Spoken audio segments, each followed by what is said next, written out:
Una de las cosas difíciles cuando vas a enseñar es a veces la introducción, pero la introducción tiene que ser acorde a lo que vas a enseñar y te va a ayudar a entender aquello. Así que tratarles siempre de pedirles que se esfuercen de venir un poco más temprano para poder escuchar la introducción.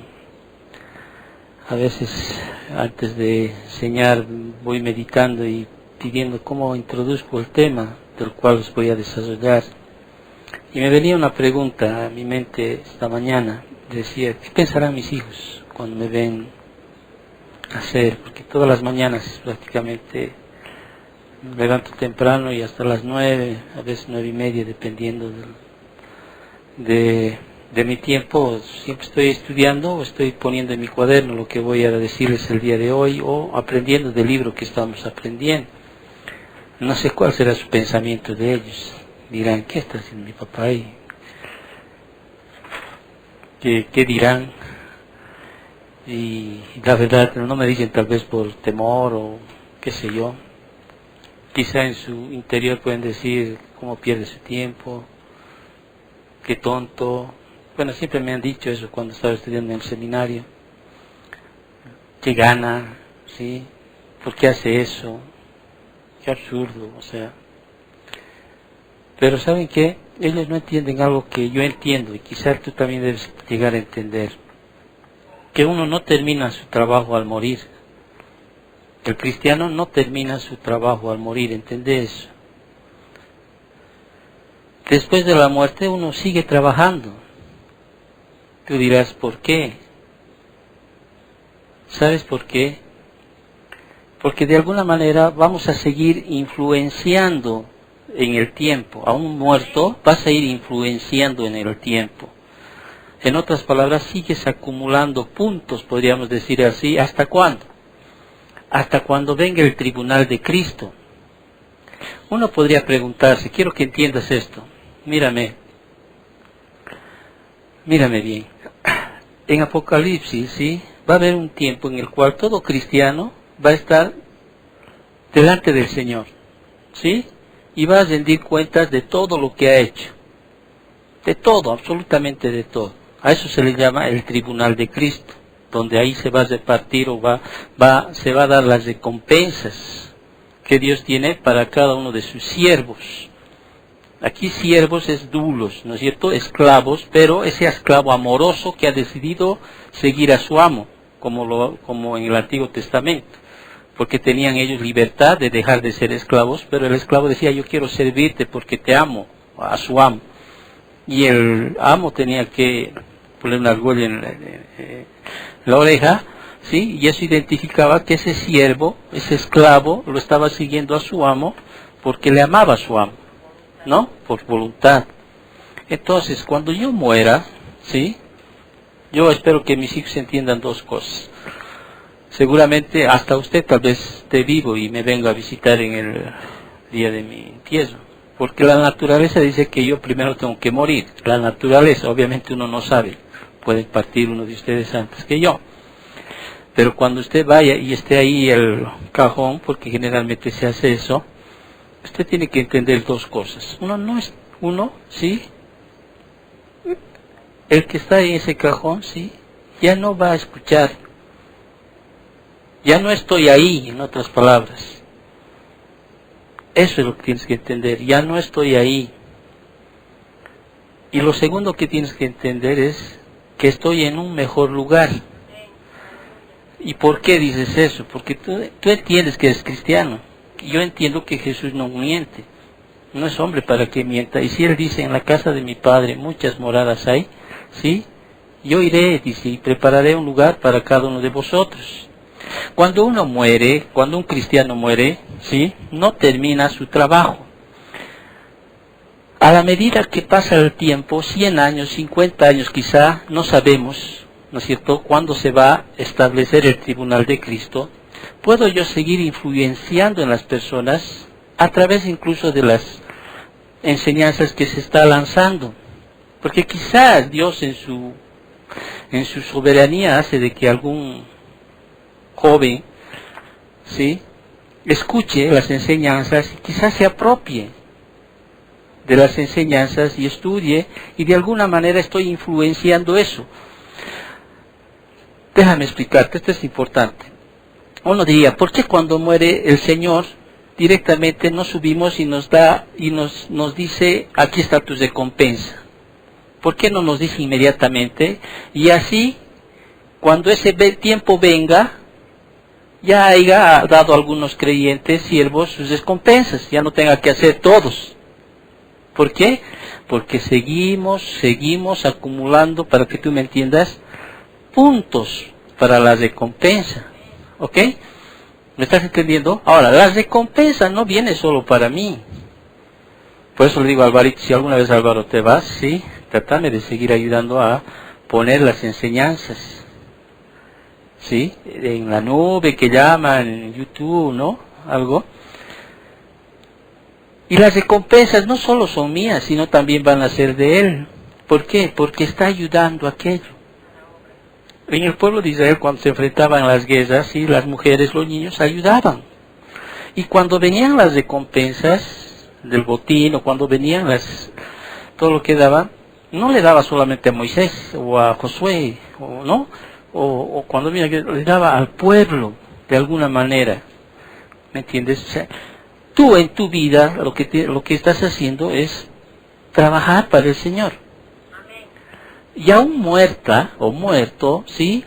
En la medida que tú realmente o sirvas al Señor, ¿sí? Llega hasta que el día de que el Señor diga, ya, vengan aquí. Mientras la tierra esté pasando esa tribulación, de la cual vamos a estudiar más adelante, ¿sí? El Señor allá en el cielo, dice su palabra, no lo digo yo, o sea, va a haber un tiempo en el cual dice que todos los cristianos vamos a estar frente al gran tribunal de Cristo. Y hasta ese día se va a acumular puntos. ¿Sí? Se va a acumular puntos. Entonces, cuando nosotros estudiamos el libro de Apocalipsis, yo me pregunto a veces preguntas que quizá pienso que tú puedes preguntarme. Por ejemplo, una de las preguntas que me hice para estudiar decía, ¿y por qué este libro fue escrito con varias simbologías? ¿No? Hay símbolos ahí, ¿no? Que copas, trompetas, ¿sí? Que caballos, jinetes, estamos hablando. ¿Y por qué no habló directamente así, con palabras que como están escritas los anteriores libros? ¿Por qué? Porque si tú lees los primeros 3 versículos, ¿sí? Leeremos los 3 primeros versículos de Apocalipsis, dice, la revelación de Jesucristo, dice, que Dios dio para manifestar a sus siervos las cosas que deben suceder pronto, y declaró enviándola por medio de su ángel a su siervo Juan, que ha dado testimonio de la palabra de Dios y del testimonio de Jesucristo y de todas las cosas que ha visto. Bienaventurado el que lee y los que oyen las palabras de esta profecía y guardan las cosas en ellas escritas, porque el tiempo está cerca. Pero a ver, fíjate en el versículo 3, dice, bienaventurado el que lee, singular, ¿o no? Y los que oyen, plural. En ese tiempo, escucha bien, era como nosotros, la iglesia, se reunían y leían el libro. El que lee, dice, bienaventurado el que lee, y los que oyen. No había como en este tiempo que cada uno tiene su Biblia. ¿Me entiendes? Los cultos eran así. Y si uno ve, ¿cuánto tiempo le tardaría en leer toda esta carta? En la iglesia de Éfeso, en la iglesia de Filadelfia, seguramente no más de un día. ¿Ok? Y uno dirá, y nosotros vamos a estudiar este libro, sabe Dios, si Dios así lo establece, quizá tardemos medio año o un año. ¿Por qué? Porque lo hacemos versículo tras versículo. En cambio, ellos, ¿qué hacían? Leían todo el libro y ellos ya entendían. Y uno dice, ¿y cómo entendían ellos? ¿Y por qué escribieron con símbolos? En algún momento te diga por qué, porque tengo las razones por las cuales, ¿sí? Creemos que se ha escrito así con simbología, ¿sí? Y no es nada difícil de interpretar aquello. Muchos dicen, guay, Apocalipsis es uno de los libros más difíciles de entender. No, para muchos estudiosos, como John MacArthur, que te doy un ejemplo, ¿sí? O David Chermay, es el libro más fácil de entender. Quizá muchos de ustedes dicen, pero ¿y esos símbolos? Los símbolos, hijos, cuando tú lees la Biblia, ellos mismos, ahí mismo te va a decir qué significa. ¿Qué significan? Por eso yo te digo, si tú quieres realmente ser un buen estudioso de la Biblia, trata de leer el libro de Apocalipsis, un capítulo quizá a la semana, una y otra vez. Y quizá cuando tú leas, trata de ensayar algunas palabras. Por ejemplo, te voy a enseñar esto antes de entrar a lo que quiero darte. Si tú te vas, por ejemplo, al capítulo 5, ¿sí? En el versículo 8 o el versículo 6, fíjate, te voy a dar solamente un ejemplito de cómo vas a entender con más facilidad el libro de Apocalipsis. Versículo 6. Es un ejemplo nomás de lo que de la tarea que quizá puedas hacer de aquí en adelante. Dice así, mira, y miré, dice, ¿no es cierto? ¿Estamos bien? Y vi que en medio del trono y de los 4 seres vivientes y en medio de los ancianos estaba en pie, ¿qué cosa? Un cordero como inmolado que tenía, ¿qué cosa tenía? 7 cuernos, 7 ojos, ¿ok? Quizá uno puede decir, ¿y qué significa eso? 7 cuernos, 7 ojos. El mismo libro te va a decir qué significa. Y tú vas a subrayar o lo vas a encerrar estas palabras, los cuales son. Ahí mismo me está avisando qué son esos, qué son, qué significa, qué son los 7 cuernos y los 7 ojos. Los cuales son los 7 espíritus de Dios enviados a toda la tierra. ¿Qué habían sido esos cuernos y esos ojos? Los 7 espíritus de Dios. Si tú lees el versículo 8, ¿qué dice? Y cuando hubo tomado el libro, los 4 seres vivientes y los 24 ancianos se postraron delante del Cordero, y todos tenían, ¿qué cosa? Arpas y copas de oro llenas de incienso. ¿Qué son las copas, no? ¿Te puedes imaginar? ¿Sí? ¿Llenas de qué? De incienso. Entonces tú inmediatamente lo encierras la siguiente palabra. ¿Qué son? ¿Qué habían sido eso? Las oraciones de los santos. ¿Te das cuenta? En el libro de Apocalipsis va a haber esta simbología, pero el mismo libro te va a decir qué son. Lo único que tú tienes que hacer es identificar esa palabra, los cuales son, o qué son, ¿sí? Ya no vas a preguntar, ¿y qué significa esa copa llena de incienso? Vas a decir que son las oraciones de los santos. ¿Dónde dice eso? El mismo libro te va a avisar. Ahora, este libro que estamos estudiando, o sea, que vamos a estudiar, una de las preguntas que yo me hacía también, ¿por qué tengo que estudiar este libro? ¿Qué razón tiene de estudiar este libro? Para saber las cosas del futuro también, ¿no es cierto? Porque este es un libro de profecía, las cosas que deben cumplirse. Mucha gente quiere saber el futuro, aquí está el futuro. Las cosas que tienen que suceder. Si tú te vas al versículo 19 del capítulo 1, es el bosquejo de todo el libro. Fíjate, en Apocalipsis capítulo 1, versículo 19, es el bosquejo de todo el libro. Escribe las cosas que has visto. ¿Sí? A Juan le está diciendo. Y las cosas que son. Ahí están los mensajes a las 7 iglesias. Y las que han de ser después de estas. Todo lo que va a pasar en la gran tribulación. ¿Sí?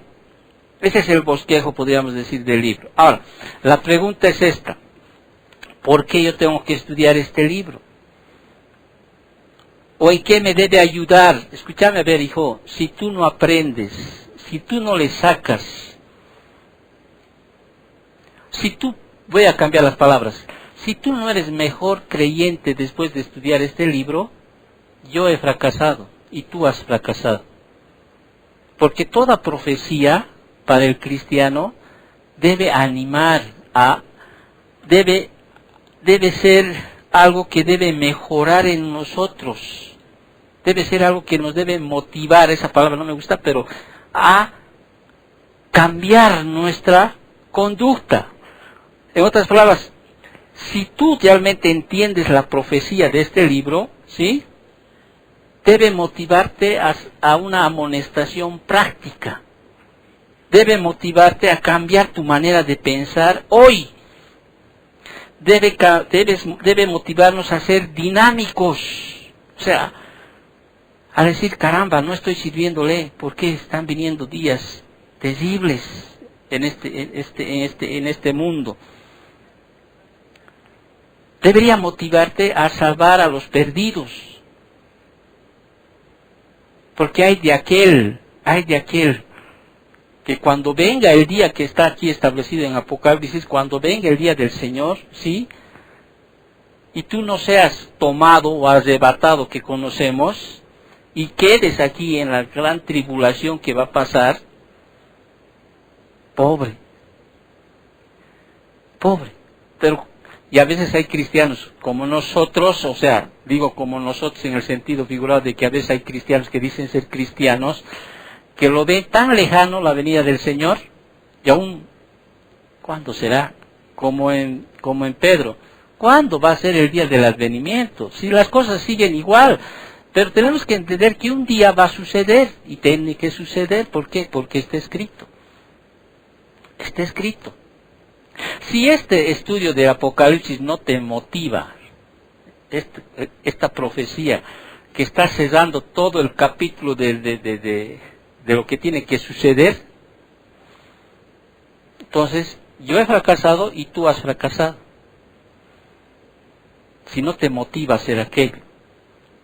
Entonces la pregunta sigue así: ¿por qué tengo que estudiar este libro?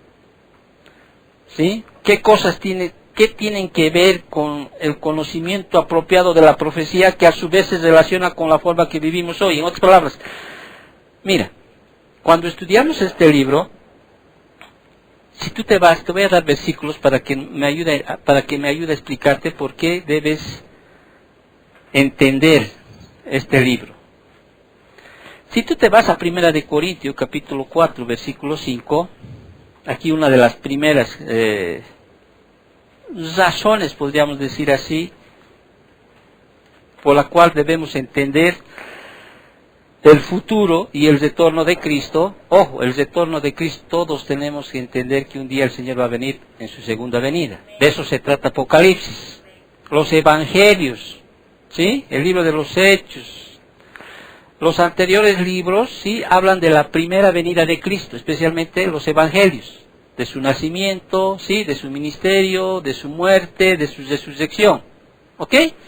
Pero Apocalipsis se enfoca ¿en qué? En su segunda venida. Ahora, este libro no está escrito para inconversos. Está escrito para creyentes, para siervos del Señor.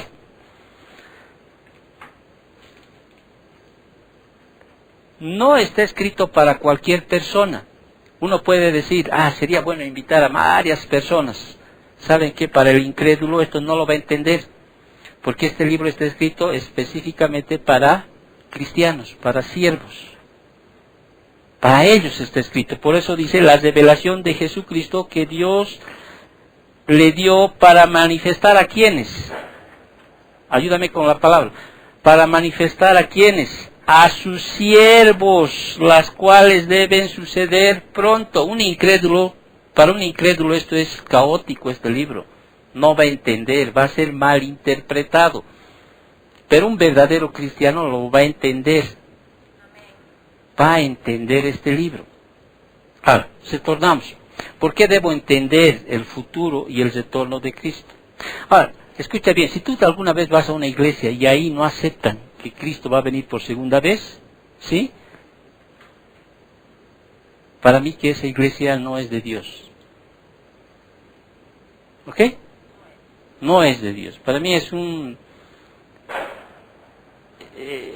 Porque para mí es una doctrina fundamental el retorno de Cristo. La segunda venida estoy hablando. Es fundamental. Es fundamental. Ahora, muy duro eres con eso. No, es fundamental creer en la segunda venida del Señor. Esa es nuestra esperanza. ¿Sí? Ahora, ¿por qué usted debe entender el futuro y la segunda venida o el retorno de Cristo? Primera razón te voy a dar. Primera de Corintios 4:5 dice, así que dice, no juzguéis nada antes de tiempo hasta que venga el Señor, el cual aclarará también lo oculto de las tinieblas y manifestará las intenciones de los corazones, y entonces cada uno recibirá alabanza de Dios. Si nosotros entendemos el futuro y el retorno de Cristo, nos tenemos que abstener a juzgar a los demás. ¿Sabes por qué? Porque aquí cuando estudiamos Apocalipsis vamos a entender que va a haber un día del juicio final. Yo escucho a veces a la presidenta, por ejemplo, Yanine, así dice, ¿no? Los tiempos de Dios son perfectos, lo escuché esta semana. Todos van a pagar. ¿Alguna vez has escuchado esto? Un día van a pagar lo que han hecho. Y a veces en su posición, ni siquiera son creyentes, tienen eso en su corazón, de decir, un día vas a pagar lo que has hecho. Si no es en esta vida, en la otra, pero vas a pagar lo que estás haciendo. Y es verdad, cuando nosotros estudiamos el libro de Apocalipsis, ahí vamos a estudiar más adelante, no sé en qué clase, que va a haber un día en el cual todos van a estar ante el gran juicio del trono blanco. ¿Sí? Van a estar ahí. Y hay de aquel que está en el juicio del trono blanco. Bienaventurado es aquel que va a estar en el juicio del tribunal de Cristo, donde se va a repartir las recompensas a sus siervos. Pero hay de aquel que va a estar en el gran juicio del trono blanco. Hay de aquel. Entonces, cuando nosotros entendamos este libro, si tú entiendes este libro y realmente, a veces, verdad, uno quisiera que en esta tierra nosotros veamos realmente pagar a los que nos han hecho mal, ¿o no? Y el Señor, pero ¿cuántas veces te dice, no, mía es la venganza, yo pagaré, dice? Pero si realmente entendemos nosotros, el entender el futuro y el retorno de Cristo, ¿sí?, va a hacer que nosotros nos abstengamos a juzgar a otros. ¿Me estás captando? ¿Por qué debemos nosotros conocer el futuro? O sea, ¿en qué nos beneficia ayudar a conocer el futuro? En que un día ellos todos van a pagar. Todos van a pagar. ¿Qué más me puede ayudar? ¿Por qué debo estudiar este libro? Sigo yo en la introducción antes de entrar. Colosenses capítulo 3, tú debes acordarte de estos pasajes, donde dice, si pues habéis resucitado con Cristo, buscad las cosas de arriba, donde está Cristo sentado a la diestra de Dios. Poned la mira en las cosas de arriba, no en las de la tierra, porque habéis muerto y vuestra vida está escondida con Cristo en Dios. Cuando Cristo, vuestra vida, se manifieste. ¿De qué está hablando se manifieste? Está hablando de la segunda venida. Cuando Cristo se manifieste, entonces vosotros también seréis manifestados con Él en su gloria. En otras palabras, hijos, cuando yo muera, hay dos cosas que ustedes tienen que poner en su corazón, ¿sí? Ya no estoy ahí y estoy en un mejor lugar, ¿sí? En realidad usted me tiene que esperar. Si es que usted todavía está aquí y el Señor viene, usted me tiene que esperar con el Señor venir en las alturas. Porque hay una promesa. ¿O no? ¿No es cierto?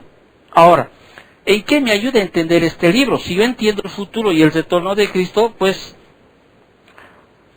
me debería ayudar a poner más mi afecto ¿en qué? En las cosas de arriba. Porque aquí hay una promesa. ¿Sí?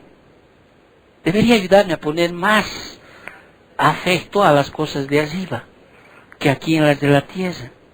Eso es lo que quiere decir Colosenses, poner la mira, ¿sí?, en las cosas de arriba.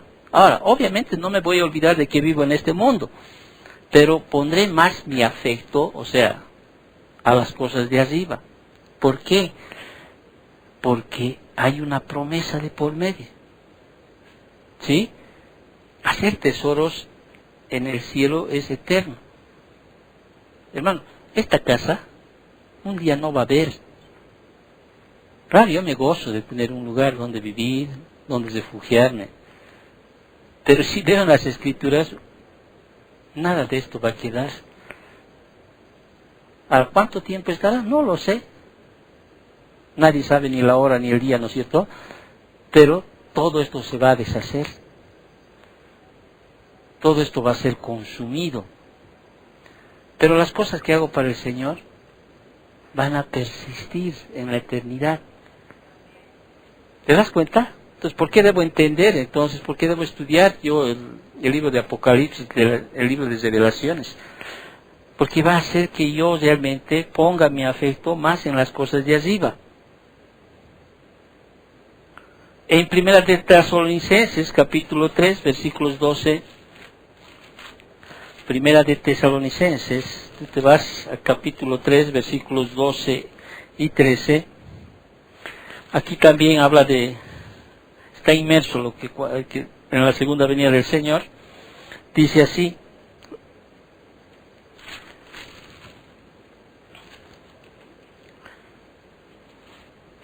y el Señor, dice, os haga crecer y abundar en amor unos para con otros y para con todos. Aquí está hablando de amarse los unos a los otros. Como también lo hacemos nosotros para vosotros, para que sean afirmados vuestros corazones irreprensibles en santidad delante de Dios nuestro Padre. Fíjate lo que dice: en la venida de nuestro Señor Jesucristo con todos sus santos. ¿Qué me debe motivar entonces conocer el futuro y la segunda venida del Señor? Caminar en santidad, ¿no ve? Crecer en santidad. En amar, realmente en amarnos los unos a los otros, ¿sí?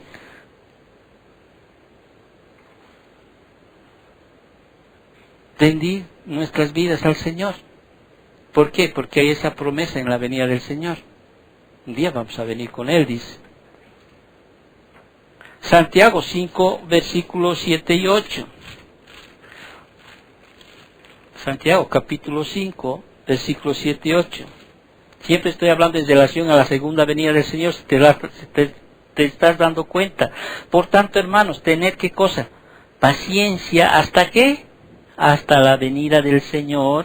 Mirad cómo el labrador espera el precioso fruto de la tierra, aguardando con paciencia hasta que reciba la lluvia temprana y la tardía. Tened también vosotros paciencia y afirmad vuestros corazones, porque la venida del Señor se acerca.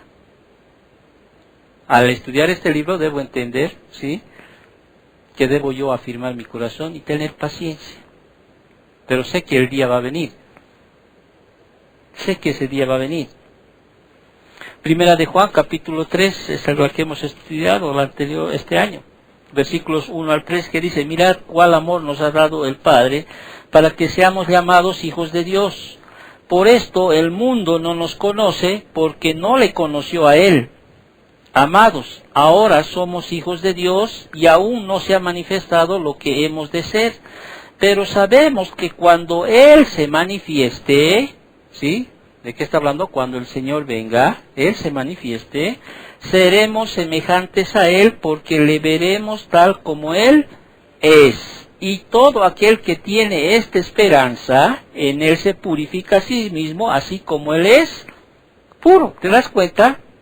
Debería motivarnos, conocer el futuro, conocer la venida del Señor, motivarnos a, nuevamente, ¿a qué dice?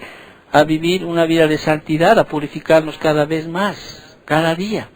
Porque sabemos que un día sí le veremos a Él tal como Él es, y seremos como Él es.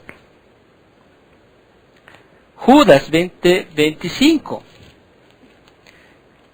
Esto también debería motivarte a estudiar el libro de Apocalipsis.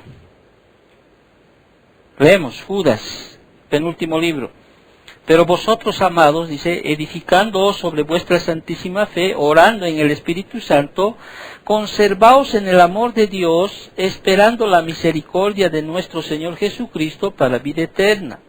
A algunos que dudan, ¿qué dice? Convencelos. A otros, salvad, arrebatándolos del fuego, y de otros tened misericordia con temor, aborreciendo aún la ropa contaminada por su carne. Y aquel que es poderoso para guardaros sin caída y presentaros sin mancha delante de su gloria con gran alegría, al único y sabio Dios, nuestro Salvador, sea gloria y majestad, imperio y potencia, ahora y por los siglos. Amén. Entender el futuro y el retorno de Cristo va a hacer que tú entiendas que tienes que alcanzar a los perdidos, arrebatarlos del fuego. O sea, ¿qué implica arrebatarlos del fuego? ¿Salvarlos de qué? Del infierno. ¿Me estás captando? ¿Por qué? Porque va a haber ese gran día. Ese día se va a dar. Y por último, una otra razón, podríamos decir así, está en 1 Tesalonicenses, la que hemos estudiado también, no sé si estará en la página, capítulo 4, versículo del 13 al 18. Mira. De esto es lo que trata el libro de Apocalipsis. Tampoco queremos, hermanos, que ignoréis acerca de los que duermen, ¿sí? Para que no os entristezcáis como los otros que no tienen esperanza. Porque si creemos que Jesús murió y resucitó, así también traerá Dios con Jesús a los que durmieron en él. Por lo cual os decimos esto en palabra del Señor, que nosotros, que vivimos, que habremos quedado hasta la venida del Señor, no precederemos a los que durmieron, porque el Señor mismo, con voz de mando, con voz de arcángel y con trompeta de Dios, descenderá del cielo, y los muertos en Cristo resucitarán primero. Luego nosotros, dice, los que vivimos, los que hayamos quedado, seremos arrebatados juntamente con ellos en las nubes para recibir al Señor en el aire, y así estaremos siempre con el Señor. Por tanto, alentaos los unos a los otros con estas palabras. Aliéntense los unos a los otros con esta palabra. Cuando leamos el libro de Apocalipsis, hermanos, ¿sí? Tú vas a entender esto mucho mejor. Quita de tu corazón eso de ver cuándo sucederá eso. Así te mueras hoy, un día vas a volver. Y en ese día, los creyentes, la iglesia, ¿qué va a hacer? Va a ser, dice, tomada, arrebatada. Y si te quedaste, estás fregado. No hay más vuelta atrás. Ay, sí es verdad lo que me dijeron, lo que me predicaron. Ya no hay. La misma carta de Tesalonicenses te dice, ya no hay más. Los únicos que van a poder recibir el Evangelio son aquellos que no han oído del Evangelio. A través de los testigos, a través de los 144,000 que vamos a estudiar. Ahora, vuelvo a repetir. Te he dado como un vistazo de este libro. ¿Por qué debemos entender el futuro? ¿Por qué debemos entender la segunda venida de Cristo? Repito, los evangelios te muestran su nacimiento, su vida, su ministerio, su muerte, su resurrección de Cristo. ¿No es cierto? Cuando Él vino en humildad. Pero Apocalipsis te muestra sobre su segunda venida. Ya no como ese cordero, sí, o sea, aquel que vino con humildad, sino ese Rey de Reyes, Señor de Señores, ese poderoso que va a destruir el pecado, la muerte, va a derrotar completamente a Satanás. De eso trata Apocalipsis, de su segunda venida, Más adelante vamos a ir mencionando algunas de las razones por las cuales estudiamos este libro. Muy bien. Ya entrando al estudio de Apocalipsis, vamos a ir avanzando. Lo que Juan va a hacer, a modo de introducción, va a revelar 11 características de este libro. A modo de introducción, va a revelar, y que debemos que entender nosotros, si quieres entender bien este libro. Una de las primeras características de este libro, a modo de introducción, es su naturaleza esencial. Fíjate el versículo 1. ¿A qué me refiero aquello? Apocalipsis capítulo 1 dice así: la revelación de Jesucristo. Ahora, las dos primeras palabras acá son esenciales para entender el libro. La revelación. La revelación. Y uno dirá, ¿qué es revelación? ¿De qué está hablando? La revelación. Ahí está la palabra apocalipsis, que se escribe, la revelación, apocalipsis, ¿sí? Que significa hacer visible, o sea, siempre y cuando se usa para una persona. Es como cuando, por ejemplo, esta palabra fue usada en Lucas 2:32, cuando Simeón alabó a Dios por el niño Jesús, describiéndolo como luz para la apocalipsis, o sea, la revelación a los gentiles y gloria de su pueblo Israel. O sea, la revelación, esas son dos palabras claves para entender Apocalipsis, una de las características. ¿Por qué? Porque Apocalipsis va a revelar verdades divinas. Aquí está revelando la revelación. ¿Qué cosas vamos a estudiar en este libro? Una primera parte, en los primeros capítulos, va a hablar sobre cómo advierte, ¿sí? Cómo nos revela este libro, y advierte a la iglesia del peligro del pecado. Y instruye la necesidad de santidad. Por eso a la iglesia de Éfeso, a la iglesia de Esmirna, a la iglesia de Pérgamo, ¿qué les dice? Arrepéntanse. ¿No veo o no? Cuando yo estaba haciendo este estudio, ya hice este estudio panorámico anterior, muchas veces uno se pregunta, ¿a qué iglesia yo pertenezco? ¿A la de Éfeso? ¿Seremos una iglesia como de Éfeso? ¿Como de Tiatira? ¿Como de Pérgamo? ¿Como de Filadelfia? ¿Como de Esmirna? ¿A qué iglesia? Yo realmente, a veces es mi deducción, esta iglesia se parece más a la de Éfeso. ¿Por qué? Porque doctrinalmente estamos fuertes. Si tú lees la iglesia de Éfeso, dice, el que tiene las 7 estrellas, no, yo conozco tus obras y tu arduo trabajo y paciencia, y que no puedes soportar a los malos, ¿no? Y has probado a los que dicen ser apóstoles y no lo son, y los has hallado mentirosos, y has sufrido, y has tenido paciencia, y has trabajado arduamente por amor de mi nombre, y no has desmayado, pero tengo contra ti que has dejado tu primer amor. A ver, fíjate en tu vida. ¿No te choca? A mí me choca. A veces digo, caramba, sí es verdad, doctrinalmente yo rechazo a aquellos que dicen ser apóstoles. Doctrinalmente entiendo. Pero creo que ya no hago las cosas que antes hacía. Y a veces uno se justifica. Mi edad, quizá podría dar más, pero no lo hago. ¿Cómo sabes cómo una iglesia puede decir, más o menos nos asemejamos a esta iglesia? ¿Sabes cómo? Cuando ves que en esa iglesia predomina algo sobre lo que está escrito. Predomina. Obviamente en toda iglesia puede haber, en todas las iglesias había hombres realmente justos, o sea, siervos del Señor.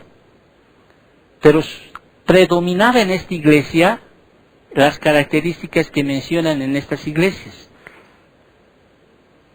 Eso debería llamarte la atención personalmente.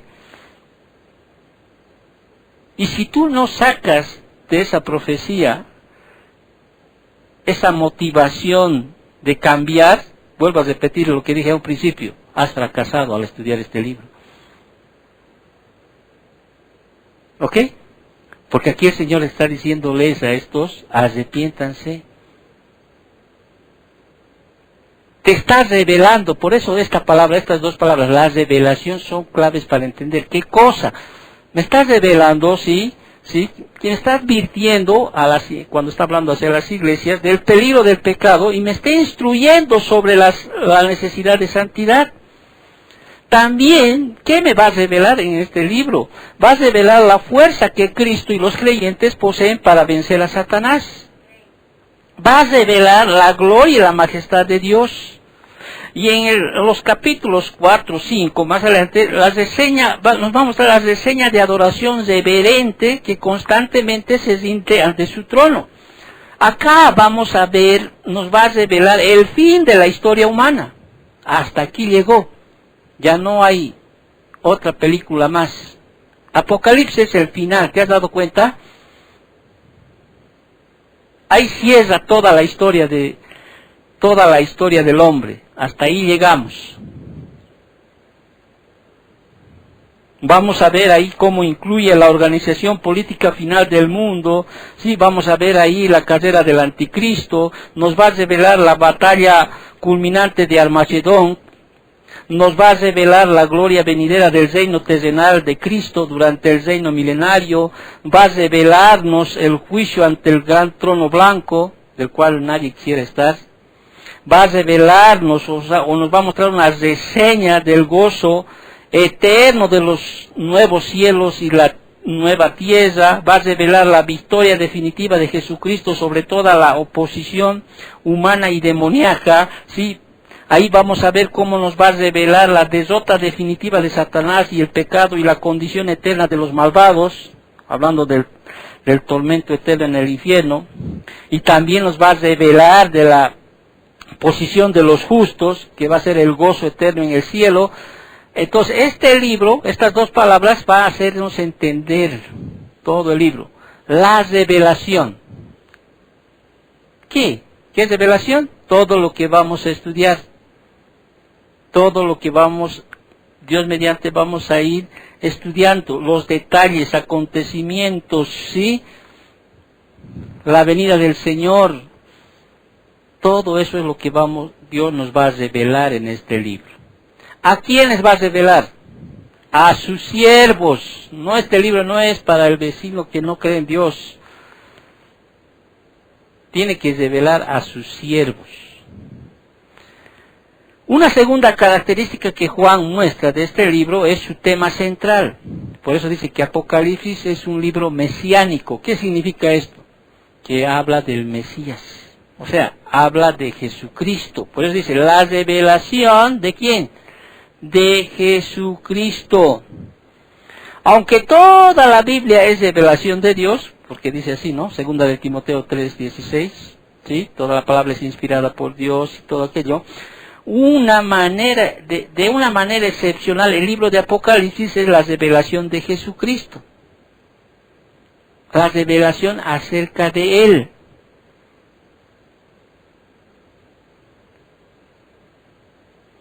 ¿Estás captando eso o no? Apocalipsis, la revelación, Apocalipsis, Euseu Christus, o sea, la revelación de Jesucristo. Vuelvo a repetirte, los evangelios son también acerca de Jesucristo, ¿no es cierto? Pero ahí que presentan su primera venida, en humildad.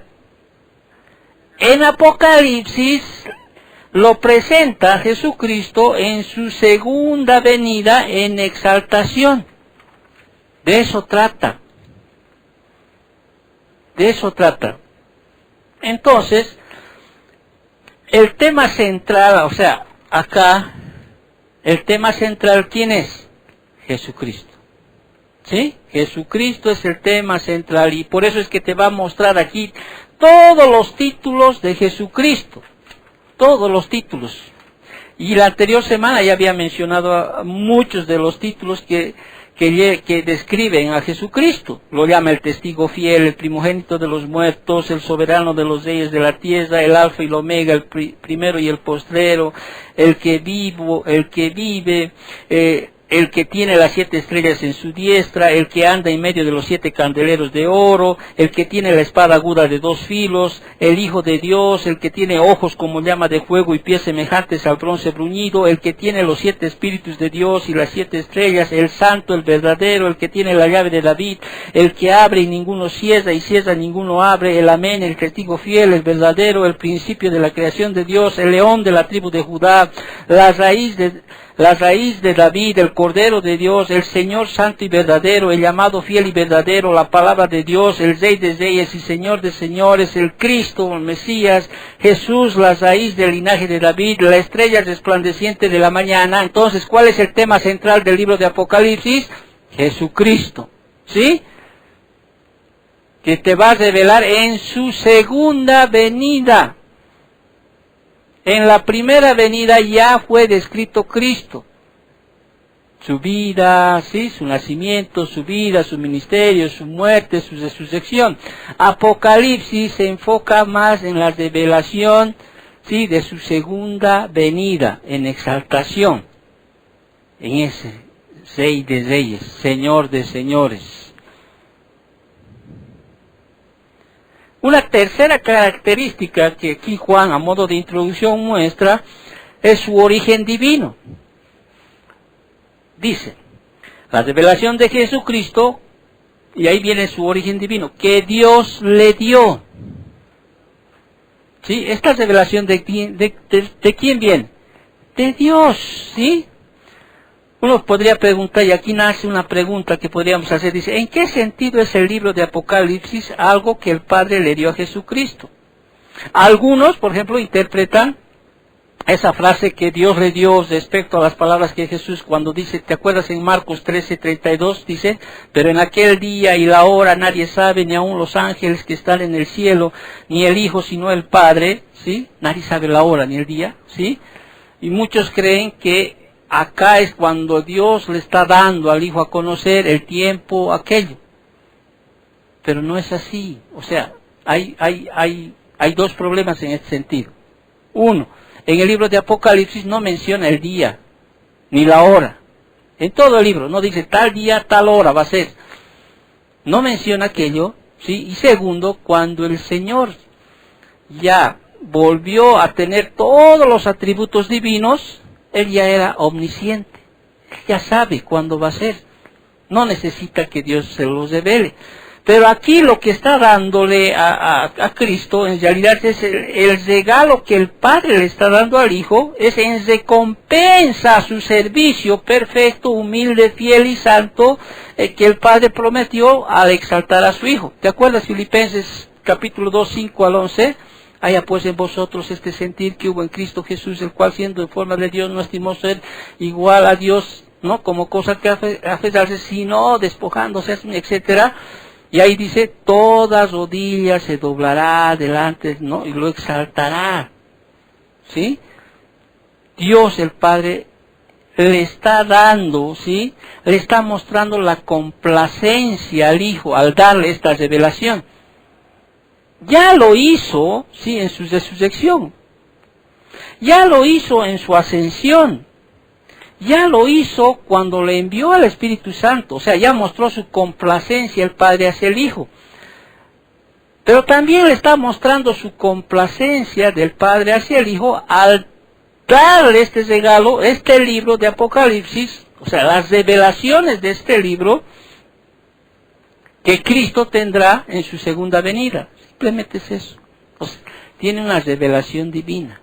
Todo lo que está aquí, en síntesis, todo lo que está aquí está dado de él, Dios, tiene una revelación divina.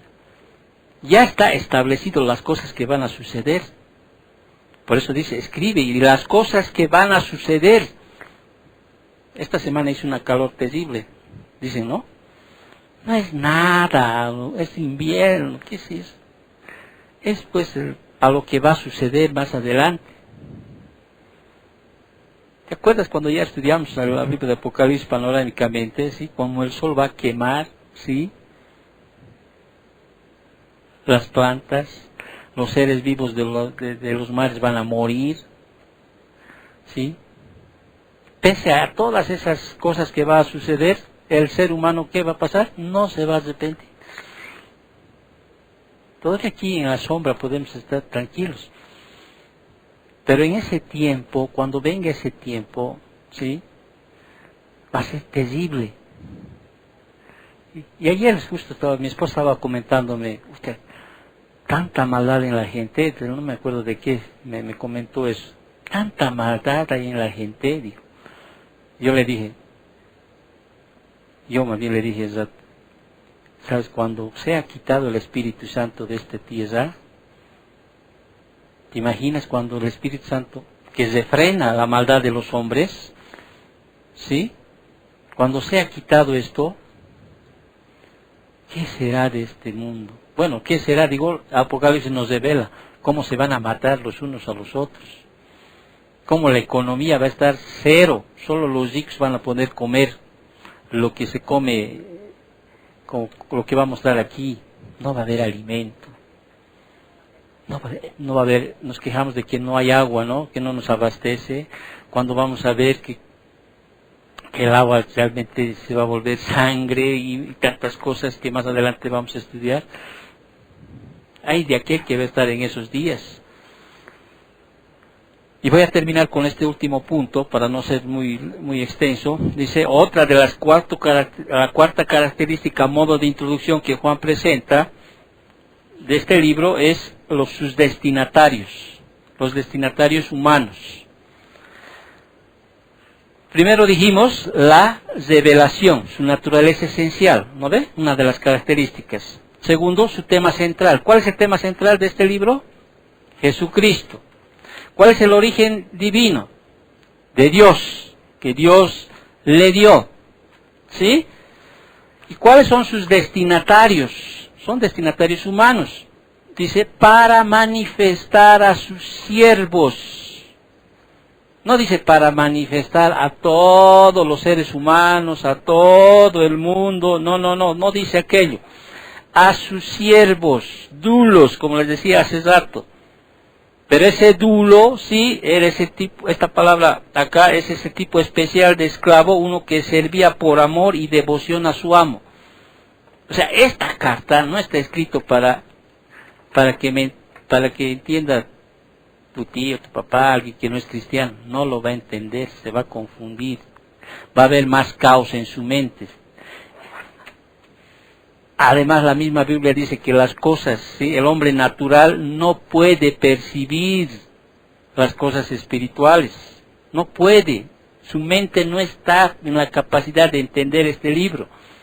Por eso este libro tiene como objetivo ser revelado. Las cosas que se ha revelado en este libro, se las ha revelado a sus siervos, o sea, a los creyentes.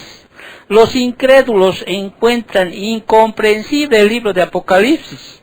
¿Por qué? Porque no se escribió para ellos. El Padre, aquí dice, le dio al Hijo para manifestar a los que voluntariamente le sirven. Los que no quieren reconocer a Jesucristo como Señor no pueden aspirar a comprender el libro. Primera de Corintios 2:17, ¿qué dice? El hombre natural no percibe las cosas que son del Espíritu de Dios, porque para él son locura, y no las puede entender porque se han de discernir espiritualmente. Los inconversos no pueden entender lo que Jesús quiso decir cuando estaba enseñando acerca de las realidades espirituales presentes, ni tampoco pueden entender o comprender las realidades futuras. Los incrédulos solo hallan caos y confusión en el libro de Apocalipsis. Pero nosotros, ¿sí?, si nos consideramos siervos del Señor, vamos a poder entender este libro. Vamos a poder entender las profecías de este libro. Vamos a entender. Para no dejarte, hasta ahí lo vamos a dejar en esta cual, para no dejarte en esa pregunta que me hacía hace rato, y quizá te pueda decir con esa incógnita. ¿Por qué hay tanto simbolismo en este libro de Apocalipsis? ¿No? ¿Te has preguntado? ¿Sí? Porque en otros libros hay algunas metáforas, ¿no? Algunos que se entienden, pero aquí hay mucha simbología y dice, ¿y por qué?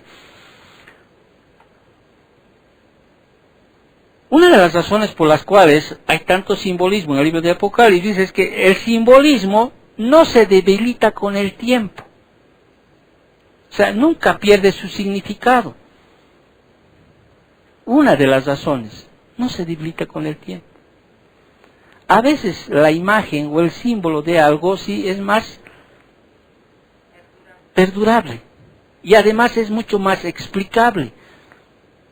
Al decirte yo, debes ser como un atleta, ¿sí? Te estoy dando mucho más concepto, ¿te das cuenta? Porque en ti dice la palabra que deben ser como esos labradores, ¿no ve? Y tú ya en tu mente sabes qué es un labrador. O sea, un labrador, tú vas y dices, tiene que hacer la tierra, sacar ¿no? Los espinos, la piedra, sembrar, regar, deshiervar. O sea, hay mucho más concepto, ¿sí? Es más perdurable la imagen. Una imagen vale 1000 palabras, creo que dicen, ¿no es cierto? Más de 1000 palabras, dicen, ¿no es cierto? Y otra segunda razón es que el simbolismo imparte valores y despiertan emociones.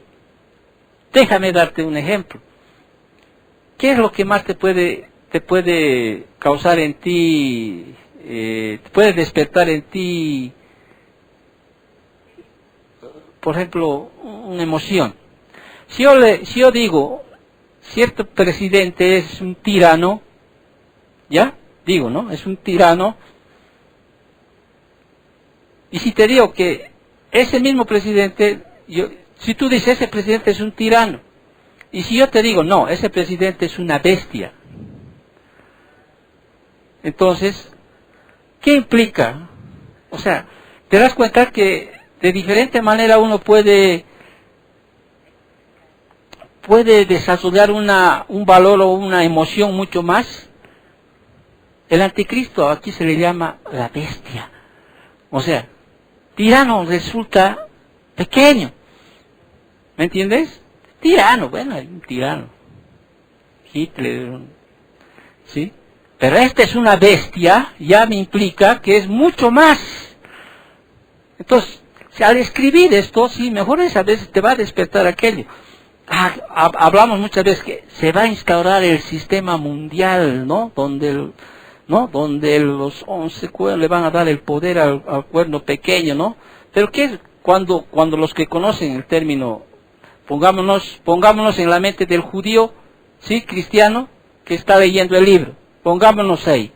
Si a ese judío tú le dices, el sistema mundial se va a instaurar, ¿no? Pero si tú le dices, la Babilonia la gran, las rameras se va a instaurar, él ya entiende mucho más. Pero más que estas dos, una de las razones por las cuales hay mucho simbolismo en eso, porque en este tiempo, o sea, cuando se está escribiendo esta carta, los símbolos funcionan como una especie de códigos espirituales. Códigos. Cuando esta carta se está leyendo, o sea, Nerón los hizo perseguir a Pablo y a Pedro, ¿sí? Nerón. No, los mató. Pero aquí viene un otro emperador mucho más cruel que Nerón, Dionisio, que creyó o se atribuía a tener los atributos de Dios. En realidad sí, durante este emperador romano, sí, era un hombre perverso, un hombre que realmente estableció una religión para sí mismo, un hombre que hizo una campaña abierta contra Jesucristo, ¿sí? Y en ese tiempo, sí para que tú me entiendas, si este emperador hubiera agarrado un libro, o sea, un papiro de esta carta, y hubiera leído, ¿sí? Y hubiera leído todos esos símbolos que dicen acá, ¿qué creen que hubiera dicho? Oye, estos cristianos están locos, ¿o no? ¿Me entiendes? Pero el judío, o sea, el cristiano, o sea, entendía perfectamente esas simbologías. ¿Por qué? Porque eran sacadas de todo el Antiguo Testamento. todo. Ellos sabían del incienso, de las copas, ellos sabían prácticamente la simbología y entendían, oye, a veces no me hago entender, ellos entendían perfectamente cuando se leía este libro. ¿Me entiendes? Ellos sabían perfectamente. Es como hablar en códigos para ese tiempo. Y escribe esto, dice. ¿Sí? Jesús, Él es el alfa y el omega, el principio y el fin. O sea, el judío ya sabía. ¿Por qué? Porque el judío ya conocía todos estos símbolos. Ya conocía la simbología. Nosotros tenemos que explicarte, porque no somos judíos. Los 7 espíritus, ¿no? Dices, ¿acaso Dios tiene 7? No. Pero uno que leyó Isaías 11, 1 y 2, ya sabía de lo que se estaba diciendo. Pero bueno. Entonces, es una especie de códigos espirituales que nosotros obviamente tenemos que enseñarles y vamos a ir aprendiendo. Y te vuelvo a repetir, ya el mismo libro te va a decir qué son. Eso. Como te he dado ese ejemplo, qué son las oraciones de los santos. Y vi una copa, ¿no?, llena de incienso. ¿Qué son? Esta palabra, ¿qué son? Tú tienes que... ¿Qué significa eso? O sea, ahí mismo te va a decir eso. A leer, ahí mismo te va a decir cuándo lo tienes que tomar como literal, como simbólico, ahí mismo te va a decir. Entonces, más adelante, y quedamos con esto, ¿sí? Entendamos entonces que este libro, ¿sí?, la clave para entender este libro está en esas 2 primeras palabras, la revelación. ¿De qué? De todo lo que vamos a ir estudiando. Las cosas que son, ¿sí? ¿No? Todas las cosas que han de venir, que han de suceder, ¿sí? Y sobre todo, ¿sabes qué? Deberíamos sentirnos agradecidos, digo, que nosotros sí podemos llegar a entender este libro. Eliú, en este libro de Apocalipsis, hijito, ¿sí?, nos muestra todas las cosas que van a suceder en un futuro. En este libro, hijito, mírame a ver, Eliú, dice que el sol se va a oscurecer, que las aguas del mar se van a volver como sangre, que va a haber terremotos donde todo, ¿no? ¿Ves ese cerro de allá, hijo? No va a permanecer en pie, todo se va a caer. Los peces del mar van a morir, todas las especies que hay en el mar van a morir, porque tiene que haber un juicio, no solo en el ser humano, sino también en los animales, porque no van a tener que comer, porque la vegetación va a desaparecer, parte. No va a haber comida que comprar, no va a haber economía que moverse. ¿Entiendes? No va a haber canto, no va a haber con qué, o sea, se estará asustando el Eliú con de 9 años, ¿sí? Pero, ¿qué debe motivarnos al conocer eso? Eliú, hijo, de que tú empieces a conocer qué cosas tienen que suceder. ¿Ya? Ahora, va a haber cosas que sí van a tratar de alterar, o nos van a mostrar cosas. Hasta puede inventarse una invasión extraterrestre, aunque tú no creas. Y ahorita hay la tecnología capaz de hacer eso. ¿Has visto tú las propagandas cómo son, por ejemplo, en Japón? Cuando ven esos hologramas, esas serpientes, esos dragones que parecen reales, cuando tú los ves son reales en 3D, que están ahí mostrando. O sea, cosas así que van a poder suceder, sí. ¿Me entiendes? Estaba leyendo esta semana, le mandé a si les mando a su face de mi esposa, les mando algunas cosas. Este celular, a través del celular ya saben todo de ti. ¿Quién eres? ¿Qué amigos tienes? ¿Cuáles son tus inclinaciones? Dice que están buscando una tecnología, ya hay esa tecnología, que el mismo hecho de tener uno, ya van a saber tú a ¿qué quieres en tu vida? ¿A qué estás apegado más? Es como cuando buscas, ¿no?, en Facebook algún tema y ¡tas!, te bombardean de ese tema, ¿sí? Ya van a saber todo, al punto de que un día, ya hay en este tiempo, y verdad, nadie va a poder ni comprar, ni vender, ni hacer ninguna cosa si tú no tienes la marca de la bestia. Ay, eso es mucho Hollywood, no. ¿Sí? Yo tengo 3 tarjetas de débito. Del Banco Unión, de Proden, uno de Visa que nos hicieron sacar, ¿te acuerdas? En la ciudad del Niño. Ya no debo tener ahí, ¿no? Pero a través de eso ya saben qué me llamo, qué se llama mi esposa, cuántos hijos tengo, etcétera, etcétera, etcétera. O no saben. Saben. Pero va a llegar un momento en que todo eso va a ser controlado. Si ahora de 10, 8 por lo menos las veces que yo voy a querer hacer negocio, todos me quieren pagar con QR. ¿O no? Imagínense ahora esa tecnología. No de aquí a 10, de a 20, a 50 años. Cuando Liu sea joven. ¿Sí? ¿Usted cree que cuando Liu tenga 50 años o 30 años va a seguir manejando dinero? No. Si ahora mismo ya nadie maneja casi. Hasta en las farmacias puedes pagar con QR. ¿Sí o no? Nosotros los arcaicos nomás seguimos todavía manejando. ¿Me entiendes? Pero cuando llegue ese gran sistema, cuando el sistema mundial sea ahí establecido, ¿sí?, y el anticristo esté ahí, imagínense lo que va a pasar. Pero gracias a Dios los cristianos no vamos a estar ahí. ¿Sí? No vamos a estar ahí. La iglesia no. Algunos sí, judíos, sí, remanentes, van a escuchar todavía el mensaje de salvación, ¿sí? Muchos de ellos van a ser mártires, los van a matar. Cosas así van a suceder. ¿Por qué? Porque está escrito. Saca de tu corazón eso de que a veces a mí me pasa. ¿Cuándo será ese día?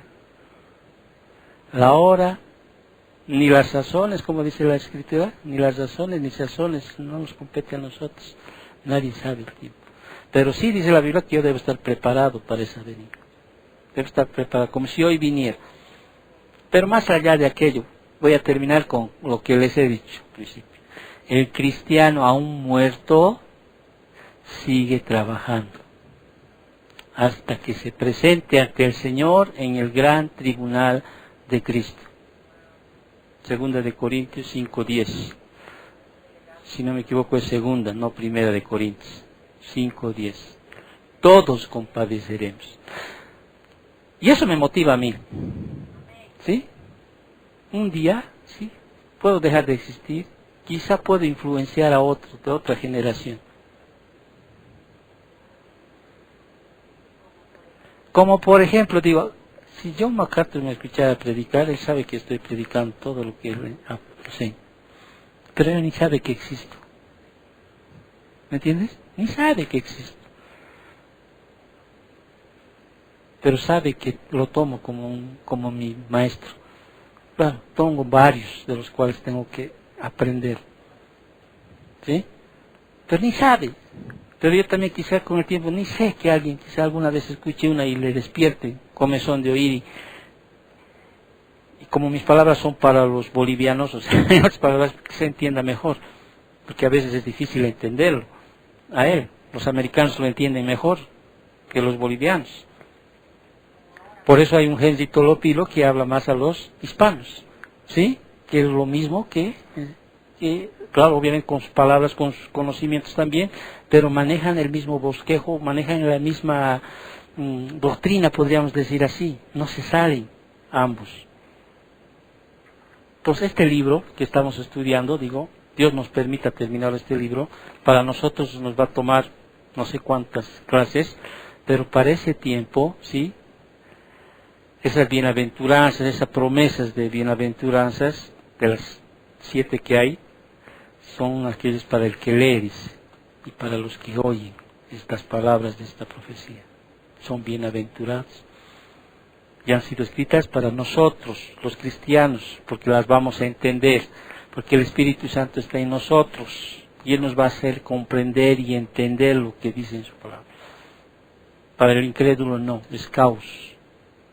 Y además para ellos son, como dice, como hemos leído, son locura. Oremos para terminar, ¿sí? Gracias, Señor, por tu palabra, bendito Dios, por mostrarnos, Señor, los inicios de este libro, papito. Muéstranos aún más todo aquello que tenemos que comprender. Señor, que para muchos es un libro misterioso, por la tanta simbología, imágenes, pero Señor, tu palabra es clara también para nosotros, porque ahí nos muestras realmente y nos enseñas qué es lo que tú quieres decirnos, bendito Dios. Solo te pedimos que este libro, Señor, que estamos aprendiendo, despierte en nosotros, Señor, nuestro cambio de conducta, de servicio, de amor hacia tu obra, papito. Y entendamos, Señor, que un día todo lo que hagamos en esta vida, Señor, va a ser recompensado, Padre Santo. Gracias, papito, por el privilegio de tener que nosotros podemos entender este libro, Padre. Gracias, papito Dios. Bendice las ofrendas, si así las hay. Bendice este día, bendice nuestro trabajo, Señor. Cuídanos, protégenos, no nos dejes caer en tentación. Líbranos de todo mal, bendito Dios. Gracias, papito Dios. Bendice a mis hermanos que están el día de hoy. En nombre de Cristo Jesús. Amén.